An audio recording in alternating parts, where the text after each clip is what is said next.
connecting. Oh, wait a minute.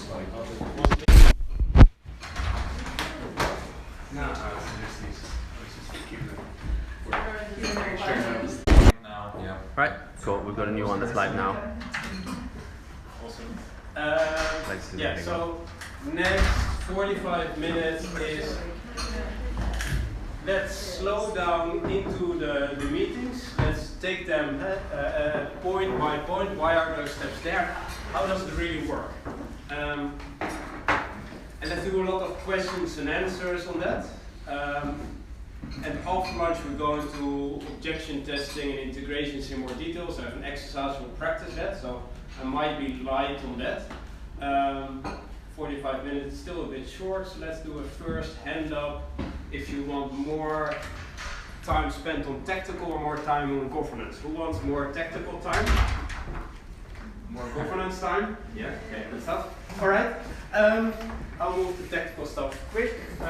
So the difference is with the two meetings is working in the organization versus working on the organization. And the tactical stuff, you assume the roles are right. Until you want to get work out of the way as quickly as possible. If the roles are right, it's hopefully very easy to ask what you need and get actions, projects, information sharing just done. Whenever you feel the tension that the roles don't feel 100% right, or the tactical meeting doesn't go as smooth as you want, or whatever it is, you probably have a tension that you want to work on the organization. You want to change roles, accountabilities, policies, whatever it is, so that the next time you get to do some work done, or you get to a tactical meeting, it goes much more smoother. That's how those two meetings relate. They have a really different purpose. Tacticals get working in the organizations, agree, align on work, and get stuff out of the way. And governance working on the organization. You always step out of your roles and look like, hey, as a soccer coach, how are we as a circle actually positioned to get our work done, and is that organized as easy as possible? And this is another way to look at it. A role has a purpose. You have accountabilities that are a bit of a practical translation of what that purpose means, and that are ongoing activities. Accountabilities are translated to projects. The newest feature in Glassrock is that you can link a project actually to an accountability. And they just released it last month. You can get really excited about this new feature. But hey, it helps you in a way that you can now check your role and say, hey, I have these accountabilities. In which accountabilities do I have some work to process? What are the projects and how do they link to those accountabilities?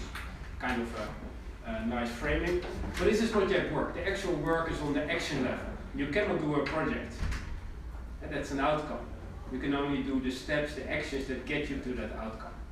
So if this is your framing, this is how we organize, then in governance we can change this, purpose and accountabilities and domains and policies. And in tactical you can take up projects and actions, but this remains static. Also in a governance meeting you cannot ask anybody for projects and actions. If it comes up, you can capture it yourself, but the meeting itself, you cannot capture any projects, actions, and stuff like that. There's a real split between it. And this is how it runs. So check-in. Any questions on that? Right? It is quick. It's just to get present. You can do a check-in where you recap your whole weekend. If that's needed to get present into the meeting. It can also be a quick, hey, check, I'm here. It's just to call out distractions, so that for the next 45 minutes, you're present. That's the idea of the check-in. The check-in is also around, so there's no space to react to each other's check-in. If you feel that's needed, you probably either have to stop the meeting.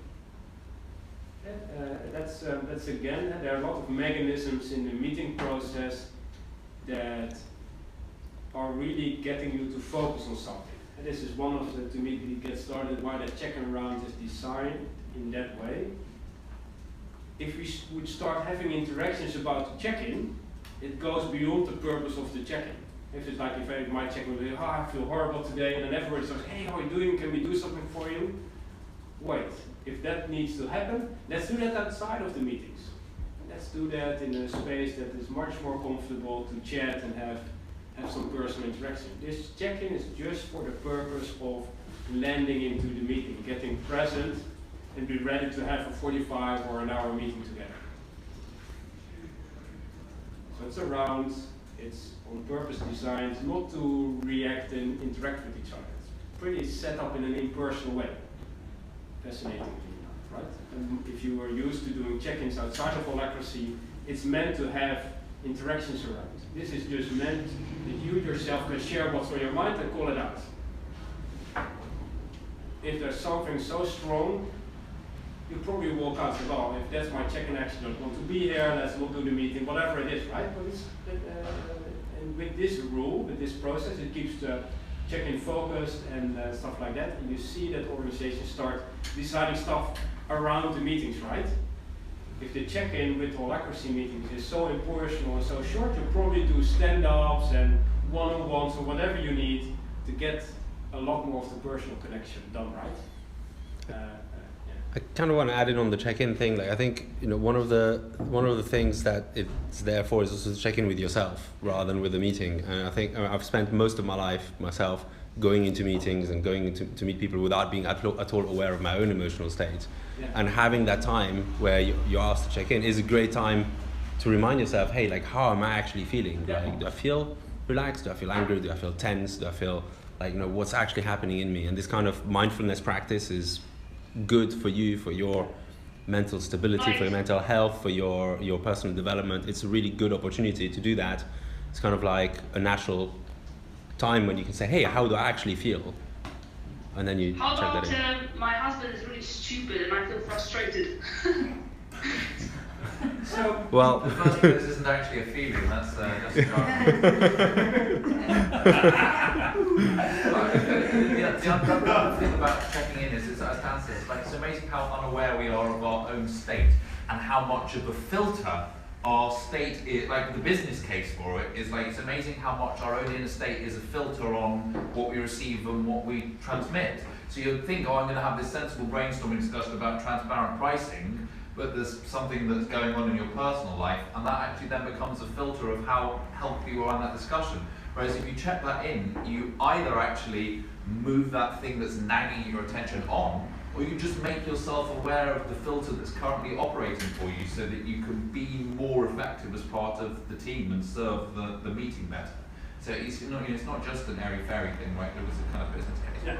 And if you have tension like this, like Pau has, if it just helps you to call it out and park it for 45 minutes, awesome. But this kind of tensions, you don't solve it in a check-in. You need another space for that. Can I ask one question that's personally quite important for me? I will not answer. Fuck off, Swan, but not you. How do I make a decision? Because my judgment, and I recognize that with quite a bit of humility, has been impacted by my, for example, depressive emotional states in the past. And like, the question for me is whether anyone else in the company from time to time suffers from anxiety or anything else like that. How do you make, if you're in that state, obviously, and your perception of reality is already impacted, how the hell can you make a decision whether you're imbalanced enough that the best thing to do for you and the company would be to step away from this issue temporarily, or stay in knowing that your judgment is impacted? How do you make a decision whether to step away for the time being if you know, I don't know, something really tragic is happening for you, or you're just really fucked? I'm just wondering if you have any views on that, Koen, or indeed anybody else. So, I think it is like Daniel says, the check-in only helps you to get awareness about yourself.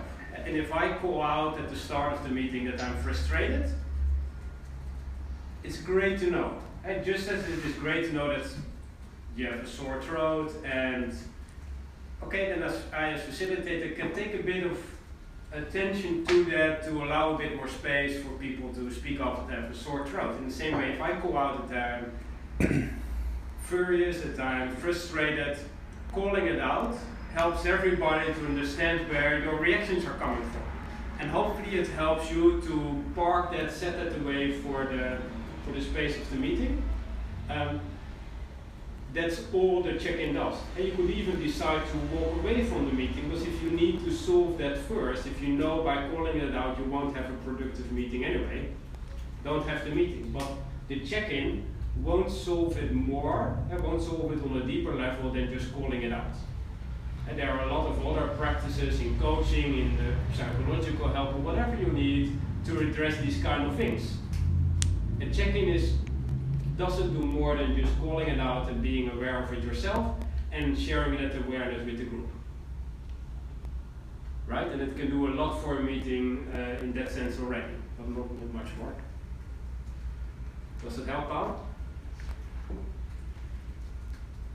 If you keep hearing yourself giving the same check-in week in, week out. Not entirely, but I recognize that the question is probably beyond the scope of the session that we're in right now. Yeah, maybe it's something I can address later. The real question was, how do you, as an individual, if you're in a state where you're definitely affected by something, whether you're affected enough that your judgment is impaired and you and the company benefit way, or whether you can actually handle it having the awareness that something's going on for you. But I totally accept it. This is totally beyond the scope of the question, so don't worry about it. That sounds like a tension, and check-in is not the space to solve tensions in that sense, right? So yeah, let's see if we get to it further. But check-in, then checklist, metrics, and project updates are just there to build up a radar. Holacracy meetings are different from normal work meetings where you just dive into the first topic. We actually almost pause here, right? We say like, we want to first understand how the circle is doing before we're actually going to solve some stuff. You don't need to have checklists, you don't need to have metrics, but it is a way to surface data in a very efficient way. Checklists are quick yes and no questions you ask tools. I have a tension. Everybody said they wanted to hear about the governance meeting. We're 15 minutes into a 45-minute meeting, and we're about 5% of the way through the tactical meeting. I wonder if we're actually going to get to anything to do with the governance meeting. We're going with this remark. So checklist, quick yes and no. So this is all about information on the table. Metrics is numbers. If numbers help you, then you know how the circle is doing. You get a quick explanation with it. Project updates is around, either by role or by person. Share what you've done that's relevant for everybody to know. Don't give status updates about things that didn't change. Share and give a little bit of transparency, openness of what you've been doing from the roles within that circle. Hopefully this helps to create tensions. Based on that you build an agenda, and quick labels, so you get a list of stuff you want to process, and then get it done. Get as quickly what you need. You can brainstorm for an hour on something, you can request it, you can definitely do it, but you can also just capture the actions, the outcomes. If the roles are right, you probably can solve a lot of agenda items in a short amount of time. You can add points as much as you want, and it is the facilitator's role to get through every point on the agenda. Facilitating with tactical is almost more difficult than with governance. And the question with tactical is pretty simple. Facilitator, you ask, hey, what do you need? You see some interaction, and then you ask, hey, did you get what you need? And you at least speak as a secretary if he or she captured it. That's all. But it's your role to get through all the agenda points within the time the meeting was scheduled for. So everybody can relax, sit back and wait till their point is on the agenda and trust that you'll get to it. There's no fighting for additional attention or meeting space. You as facilitator decide how much time there is for each agenda point, and you make sure you get through everything. Closing round is just a quick reflection. How do you walk away from this meeting, or what could make the meeting better next time? As facilitator, you can choose the question you ask here, but it's for everybody. Again, a sacred space to share a quick reflection to close the meeting. Governance, yeah, check-ins the same. Administrative concerns is just a space to share stuff like, hey, what do we need to take care of? the reason that this step is here and not in tacticals typically shorter, they're scheduled every week or every other week for a specific set of time, where governance meetings can run longer, they're less frequent, so you just have here a space to share kind of administrative stuff, like, hey, is everybody online connected, how much time do we actually have, are there any phone calls coming in between? Maybe it's just 10 seconds, but it's a space to call that out, that you're aware of the meeting logistics. Then you build the agenda, just like tactical. Everybody can put stuff on the agenda. Elections always go first, except for when the meeting was scheduled, when it was requested by a person for a specific topic.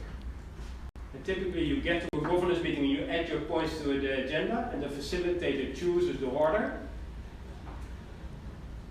The goal of the governance meeting is not to get through all agenda items. The goal of like tactical is. In tactical, you know when you get there, at the end of the meeting, all your tensions are addressed. With governance, we take each point as good as we can get. Maybe we solve half a point, maybe we solve 5 agenda points, we don't know yet. But the goal is that once we start with an agenda point, we do it as good as we can. So if your tension is your points don't get met on the agenda, you can ask for a special governance meeting to your secretary, and you know your points are first on the agenda. And when someone calls an election, that also goes first on the agenda. That's the only rules there are. For the rest, as facilitator, you choose which point goes first. People can pitch, bargain, whatever they want, but hey, you choose. Pardon my ignorance, you just said if someone calls an election, what is that? So they want a new facilitator or a secretary or replica, that are elected roles. Right, okay. And that goes through the governance meeting. Alright. So how do you process agenda items? Can I take a step back there? So I think almost the biggest concern up on that board, the first one you put up, the early day, was the clunkiness of the governance meeting. Yeah. I know that an incomplete proposal is better than no proposal at all. I've heard and read that a number of times. But yeah. I think the biggest tension for me, and I wonder who else feels this, is incomplete proposals that are not thought out end to end. And I mean, it's not uncommon for a governance meeting to be filled with maybe 15 minutes with one proposal. I mean, what encouragement do you bring to maybe, you know, would you ever encourage people to maybe, if something pops into their head, bring it to the next one, or would you encourage people to just go through it anyway in that session? Yeah, so as a starting point, you can bring something to the governance meeting just if it is attention, even if you're not able to fully tell what the tension is. It's like, I have this nagging idea about something, that's already good enough to bring it to a governance meeting. Mm-hmm. And it doesn't need to be a fully fleshed out proposal that's sent out a week in advance. And the starting point is you can start with anything. That said, the effect it has on the meeting, if you just bring in this nagging idea where you have no idea how to solve it, that it will take a lot of time of a collective of people. If you process that for an hour, if this was the meeting, it's a day spent on it, right? If you know that's the effect of it, choose wisely. I've had organizations that had a policy in place that said you can only bring up a governance proposal after you've checked it with someone else if it's more than adding a single accountability.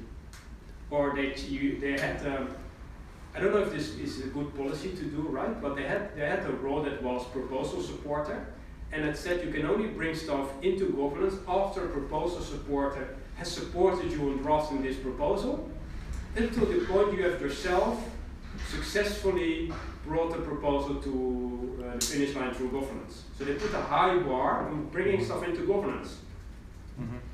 And you had to work with a role proposal supporter before you could bring something to governance. That's bureaucracy, right? Mm-hmm. But for them it was functional because the time in the meeting got smoother. And you only got through proposals that were either very simple, adding a single accountability, mm-hmm. or stuff that was quality checked, that had an approval stamp from the proposal supporter. And once you've gone through that process, you could do it yourself. But they wanted everybody to go through that with the proposal supporter at least once coached. So a similar policy might be to speak with the people involved with your policy before you bring it to attention. Why not? So Because then you'll end up in an argument about the content of the proposal. I think speak to a Holacracy modeler. Speak to, not seek approval. Difference. Yeah, but it's difficult to disentangle yourself from the content. So speak to a Holacracy modeler role, whose job is. But presently, increase. that difficulty in disentangling happens in the governance meeting with 6 people watching. But isn't that what the governance process is for? yeah. yeah, but so much nothing more says efficient you than cannot do that. But the idea about these steps is that you get through getting that kind of input in a kind of efficient way with these steps. There's nothing wrong with asking for advice. Hey, I want to add, hey, you guys changed the holiday policy yesterday. There's nothing wrong with asking for a couple of opinions before you write a change to that policy and get some advice before you put it in. You can use the process for that, but you could ask for advice. Your starting proposal gets probably better by it, and just asking a couple of people for 5 minutes is more efficient than knowing that it will take 50 minutes of 8 people. That said, you're also allowed to do governance outside of meetings. And the idea is here is that you get as quickly as possible to a solution that works for you. Yeah, the danger I think is that, I mean, it may be that people will resist the impulse to add content to your proposal, but you might end up into an argument about what like the content of the proposal should be, whilst what you should be getting to get to step 1 is maybe advice about how to structure the proposal so it's a valid proposal. So you have something valid to come in with, and that will save the time. Yeah, I agree. Yeah, I see that. Rather than seeking permission or whatever, or getting into a discussion where you might be ending. Yeah. Or the other heffalump trap there is that you end up trying to solve their tensions rather than yours. Yeah, definitely. So a lot of organizations use the out of governance process. Glassrock supports that, but you can do it on Slack as well, where if you some proposals take 50 minutes, but some proposals are discussed and not changed and accepted, right? Why would you spend time with 8 people, do all those rounds, if the proposal is accepted as it was proposed? Right? In either 2 cases, it kind of makes sense to just put your proposal in, and then everybody has a chance to respond and say either no objection or please bring this to a meeting. So I guess the tension that I had there is these types of proposals, the tension isn't defined properly in the eyes of the proposer, and if the tension isn't defined in the eyes of the proposer, there's no way you can have a valid proposal. So perhaps a mechanism pre-governance where that has to be demonstrated before it's put on the list. That's part of the process. That's one of the things we mentioned earlier in the Constitution. Like, if there's not an actual tension, if there's not an actual example in the real world of this problem occurring that you want to fix with your governance proposal, you don't have a valid proposal. And so part of the facilitator's role is to say, oh, could you give me an example of could you tell me what the tension is and what role you feel it from? And if the person can't give you that, you have to say, it's not a valid proposal, so we can't process this. So, and then go on to the next item. It's for any governance meeting, for any tension, pretty good to make that tension clear. The governance process works a lot less clunky if it goes tension by tensions, and the tensions are concrete and small. If you have these big tensions that change everything, it's pretty hard to process that very smoothly. Whereas a concrete tension that happened last week and there's a simple solution, you get much more fluent at the governance process. Just want to clarify that, when you said it needs to have happened last week and stuff, needs to be a concrete example, it could also be the concrete example that you're afraid that something will happen and that if it happens there won't be time to adjust. Yeah. So it doesn't have to the company burned down last week, and no, it can be that I'm afraid that if this happens the company will burn down, so I want to put a safeguard in. So you can anticipate as well. Or I read this article and it says this, but propose a smaller solution that would solve the tension, right? So it feels to me that in my facilitating, maybe what I should do initially is spend a little bit more time on step 1. I guess that's probably talking to myself there. Yeah. And that's also why the closing round is there. Reflect on what happened, what could have improved processing that proposals, and keep pushing people to come with better prepared proposals or clarify tensions. In the meetings, you accept a lot more than when you would use the out-of-meeting process. I'm typically a big fan of those out-of-meeting processes, because when you know you just send it out, you typically spend a bit more time up front clarifying what the tension is and writing out the actual proposal. It's a bit counterintuitive, but because you use an out-of-meeting process, you spend a bit more time on preparing that and getting it concrete. So that could actually help to what you bring to the meeting is at a much more ready stage process. And if you don't know the solution, just bring it in, and let's not prevent people from doing that. But yeah, you know what the effect is of bringing incomplete or not thought through proposals into the meeting to slow down a lot. Could you prioritize? I mean, as facilitator, yeah. You could perhaps, is anyone pre-prepared and they go straight to the top of the list, and an ill-prepared one is, well, not an ill-prepared, but a more spontaneous. Yeah, as facilitator, you as facilitator choose which point you use, and if your mechanism to choose a point from the agenda is which ones are prepared, great, go for it. Yeah. You're also sort of clued into this in Glassfrog. I don't know if you noticed it, but in the governance meetings, you've got this sort of scratch pad down on the bottom left, and then when you go into an agenda item, there's that grey box at the top, and that's labelled tension. So, it's like you sort of say, okay, so what's your tension? And the secretary types it up in there, okay, and what do you propose? And then the secretary puts in the propose and then it appears underneath. But you don't see that until you ask. No, that's true, but just in the sense that you were saying earlier, maybe we need to say, could you present your proposal, what's the actual tension?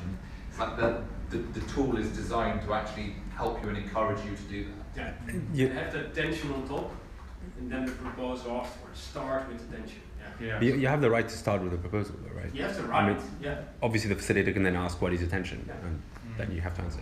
Yeah, then you get in clarifying questions. Someone asks, hey, what's the tension actually? But can the facilitator just ask directly, what's your tension, before even going to clarification? As facilitator, you can step out of the process. Say, hey, time out. But why don't you do this in process? Okay. As facilitator, well, it's enough to get started. Just ask a clarifying question. I as facilitator, my clarifying question is, what's the tension? The reason is that I think if it was at the step one, then as a facilitator I could say, okay, well, your tension is not actually a valid tension to bring to this meeting, so we're not going to go through step 2, 3, 4, 5, 6.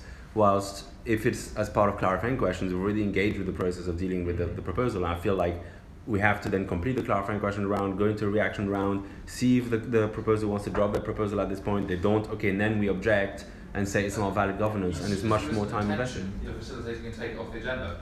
So okay, so they can just do that at any time during the process. Okay. And if you do it that way, you make the process clunky because you start acting outside of the process.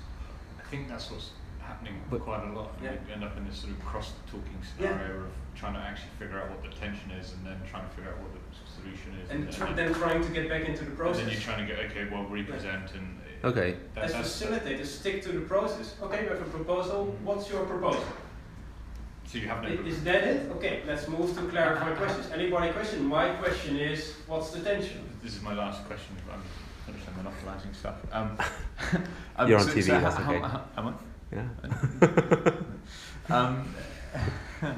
So how much input can the proposer seek from the room in defining the tension of proposal? Little or none, or as much as they need? As much as they need. Okay. And the idea of present proposal is, let's do this exercise. If you want to make a decision with the collective, you can go deep into the unique solution. You can take the decision fast, and you can go breadth. You can involve everybody's opinion, right? Mm-hmm. And getting all three is really tough. Mm-hmm. The idea of present proposal is that you create depth and speed. It's your space as proposer to go as quickly, as far out as possible, and immediately propose your solution. You have the right, under step 1, to ask people for input to come to a starting point. So you can do it, but it slows down the process a lot. If you have attention, you in step 1 have the right to come up with your solution. Just give it your best. propose whatever you think is the solution. And then in step 2, in clarifying questions, it's much more, okay, the speed, it's our quick questions, and it goes, everybody can ask clarifying questions, but it doesn't go deep. You don't start discussing and stuff like that, right? It's just, hey, what's the tension? Do you have an example? Which role? What does this sentence mean? Everybody can ask questions. That's question and answer, but it doesn't go really deep, but at least everybody is allowed to answer something in. I find clarifying questions the hardest bit as a facilitator, because it's like, is this really just a piece of you saying what you think? But have you considered, any question that starts have you considered is almost just somebody wanting to say something, as opposed to, like, strictly speaking, clarifying questions is just about understanding the proposal better. Yeah. You know, it's really quick and factual, and actually being like, that sounds like a reaction, and just moving on, moving on. And for me, I always get the closing rounds maybe the most important one, because you can spend a lot of time as facilitator trying to make this meeting the best one, and then with clarifying, oh yeah, now we need to jump in, because when that starts, it's actually a yes or no question, and it's much more pushing information than pulling information. It should be a reaction, where you could say, okay, that's a question, it's a yes, no. Do you have a yes or a no to that question? Okay, let's move on. And in your closing round, zoom in on that and say, guys, where we lost time or what didn't feel right was the clarifying question. It's meant for this. Let's try the next time better.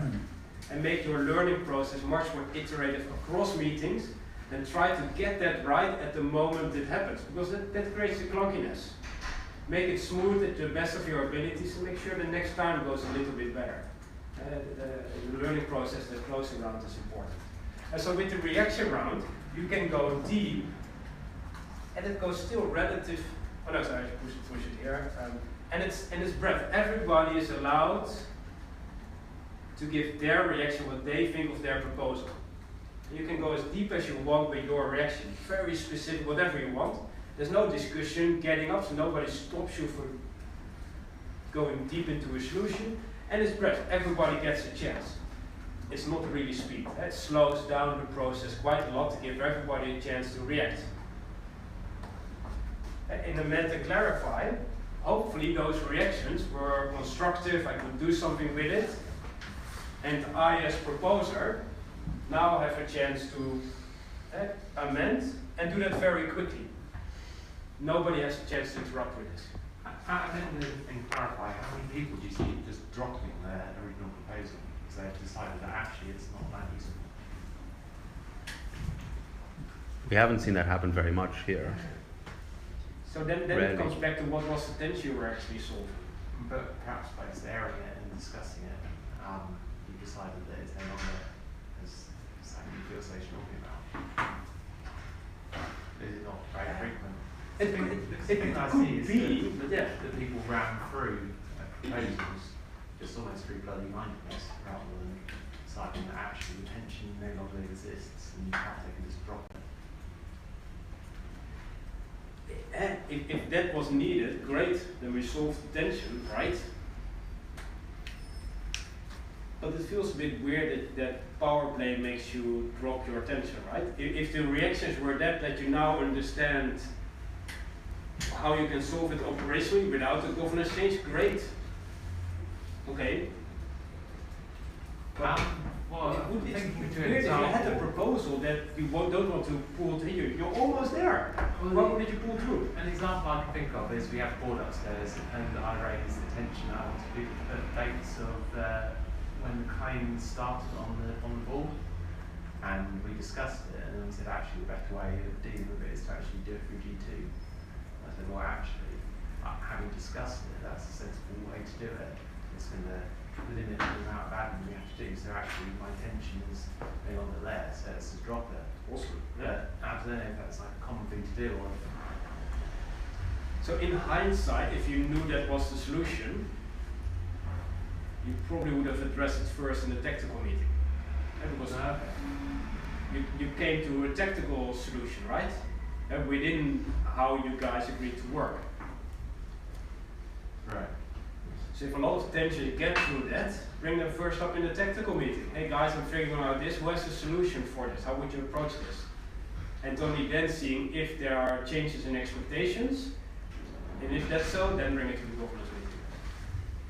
So most people are raising, say, ideas that they have in the tactical meeting and then straight away moving that into the governance. That's the way that most companies operate. So governance is only there when there's not enough clarity about the expectations you have from each other, right? That's what governance does. It clarifies expectations. Who is accountable for what kind of work agreements do we have, the policies. Ah, cool. Adding dates sounds like an expectation. It could be a policy, like you only add claims to the board if you enter the starting date. If that's needed, if that creates a line on the road that everybody can speed up again, great. Let's add that clarity in governance. But maybe there's a solution that doesn't require a policy. I think if it's not clear, like it makes sense to raise it in tactical first, and like I think Ash did that yesterday. He had a question about the board as well, like and he wanted input, and it could have led to a governance proposal in the following meeting, but he decided actually he didn't need a governance change after discussing in tactical. Similarly, anything that can happen in a tactical can happen outside of a tactical, so you can just have a conversation. It's probably just a case of needing a bit more clarification before that. My original question was just going to be about the amend and clarify round, because it says only the proposer, and sometimes like when people are giving quite like thorough reactions, I'm like frantically taking notes, and I like care about what they've said, and I agree with what they've said, and I do want to amend my proposal to make sure that it brings that into it. But sometimes I'm still not, like once I've heard what they have to say, I know that I want to include it in mine, but I can't quite get the wording right. And it says only the proposer, but can I go back and say, can you help me with this? Because it's kind of like the integration part, but like I want their help at that point, rather than for them to have a qualifying objection. I hope they object. So you cannot ask here for input. So the reason is, when you know in amend and clarify, you cannot ask people to repeat what they just said or type it up. Then typically you get better, more concrete reactions. As a proposer, you pay more attention and you take notes, and you add the minimum stuff that still solves your attention. And if that's not good enough, then I hope they object. And this whole process is set up so you have objections. This whole process is meant to have objections. Because integrations is a space to do this, to collaborate. Hey, what was your idea? Let's add it in.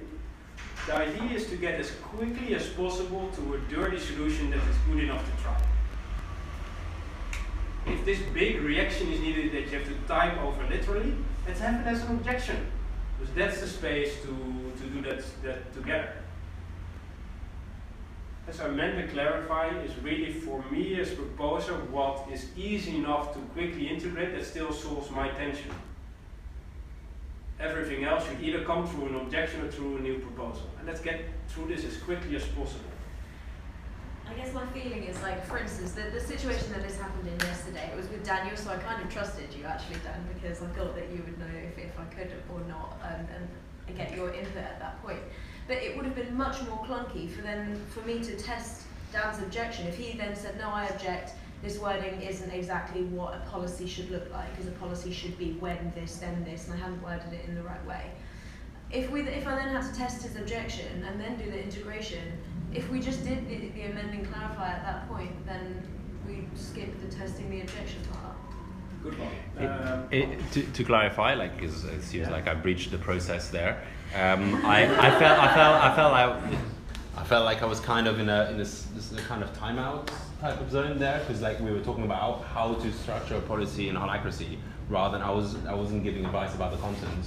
It's just like we could have said, let's call a time at how do you actually structure a policy in Holacracy, and that's the context of my conversation, rather than any kind of objection to the content of the proposal.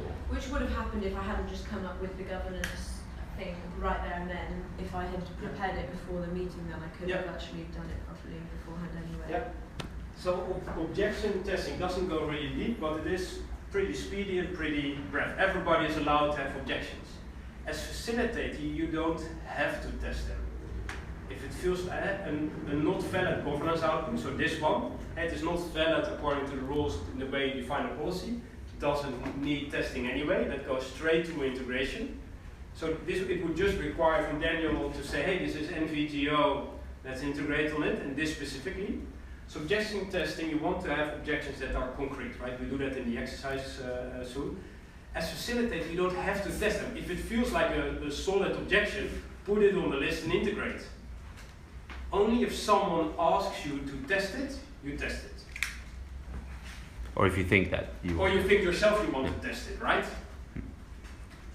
That's really helpful. You don't need to test it. If it feels like a great objection, let's integrate on it.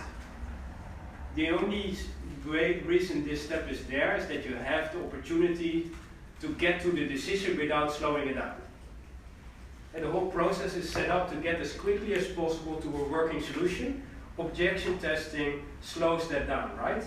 But with trying to get objections off the table that are not, that should not slow down this proposal. That's why objection testing is there, so it speeds up making this decision by testing the objection and getting that objection off the board. Great, then objection testing works. If it is a slowdown of what you're anyway going to integrate, don't test. And then integration is really the space where you can go deep with everybody. It doesn't need to go quick, because now you have an objection that you really want to integrate with. You have attention, and this is the win-win space. And the word objection is maybe not well chosen because it feels negative, it feels bad. But the whole thing about this is, when you show up with a role having attention that serves your role's purpose to solve it, it serves the bigger or a circle's purpose. So you all are there to serve the purpose of the circle. If someone objects from one of their roles that also serves the purpose of the circle, you have a win-win situation. It should feel as a win-win when you go to integration.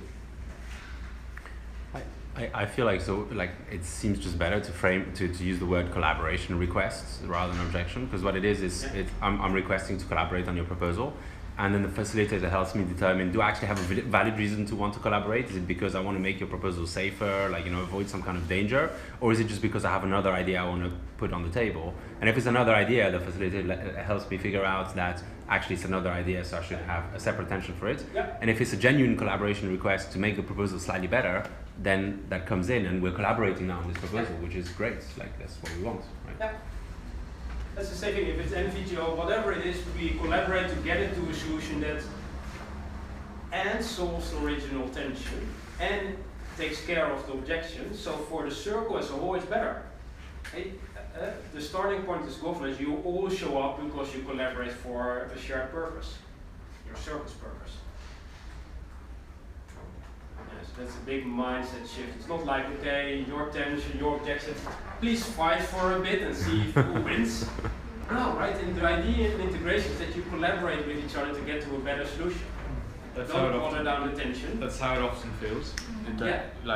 Not to single you out, Dan, but I'm going to single you out.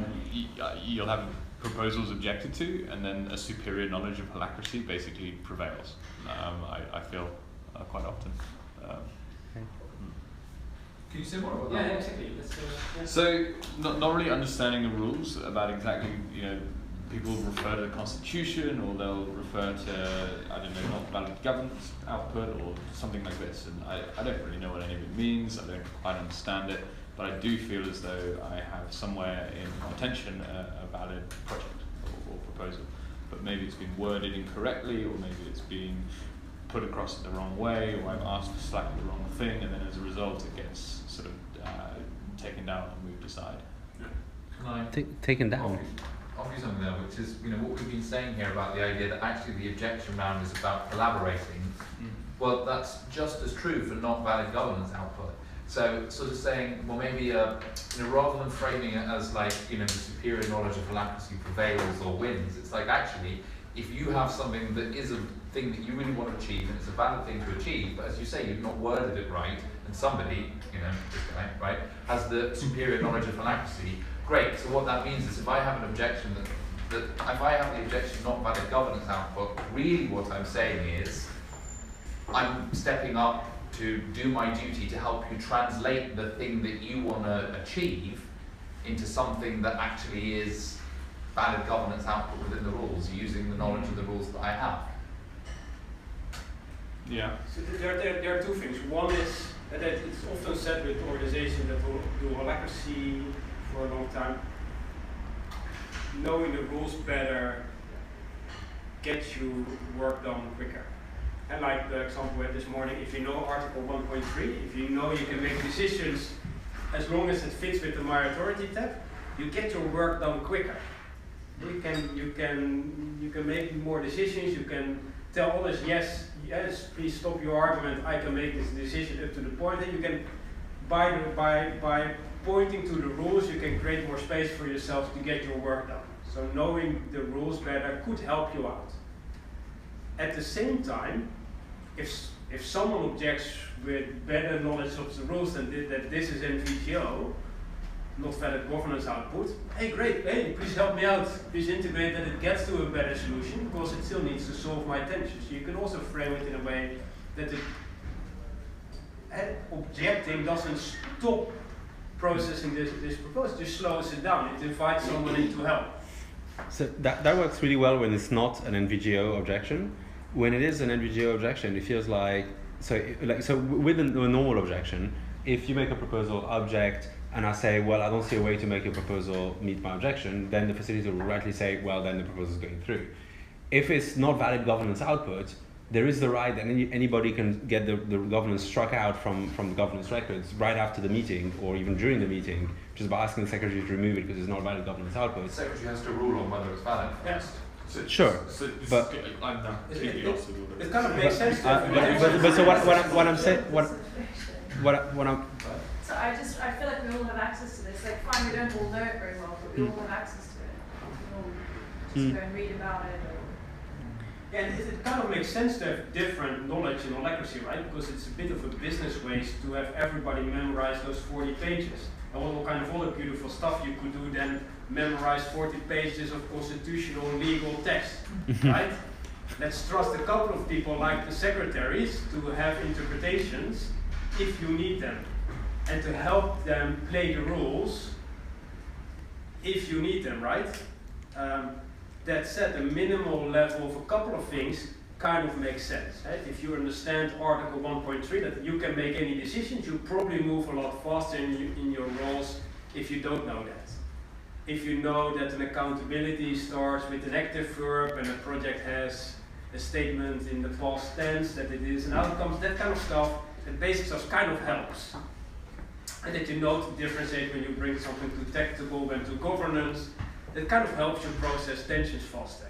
But beyond that, leverage the people who know a bit more. And the analogy is, in a big corporate that has a management hierarchy, which people are successful? The people that are good in stakeholder management and getting the decisions to the right people in that political environment. Which people are successful in Holacracy? Not those people, because that kind of bureaucratic political environment disappears, most of it at least. People are much more successful if they know a couple of the basic rules, and if they know to make the most of their rules. And that people can trust them, that they get their work done within their rules, and they leverage the expertise outside of the rules, they ask for help. That kind of virtues are certainly much more. And I kind of want to add that you don't need to know, to learn, or neither of us has learned the Constitution by heart, but none of us, I think. Touch wood. You don't need to know the game completely yourself. You can ask for help. And everybody in the Holacracy model role has offered to be available to chat about how to make a proposal better, how to get what you want out of the Holacracy process. Feel free anytime to book a meeting into my calendar, and there's other people who also have volunteered for this, to have a chat about how can I get what I want out of this Holacracy meeting. I'm happy to help, really happy to help. One of the rules in the Constitution is that you yourself, your interpretation rules. And the Constitution knows, and the way it is written, that it's black and white text, but still everybody has a different interpretation of it, and that's all right. Your interpretation is enough to play the game. And if you need more, then the secretaries can help out, but let's assume your interpretation is good enough to move forward. So just trust that whatever you interpret that the rules are, go with that. And if it's not, we'll move forward based on that, and that will evolve your language practice a lot. But we'll do a lot of objection testing and integration after lunch. Let's really work it out, how it works and how you do that with a few examples. Yeah, closing round we did, that's the full process. And then move into the leading role. Any last burning questions on the meetings? Let's see if we can make them smooth. So clunkiness. Can you turn off the camera for?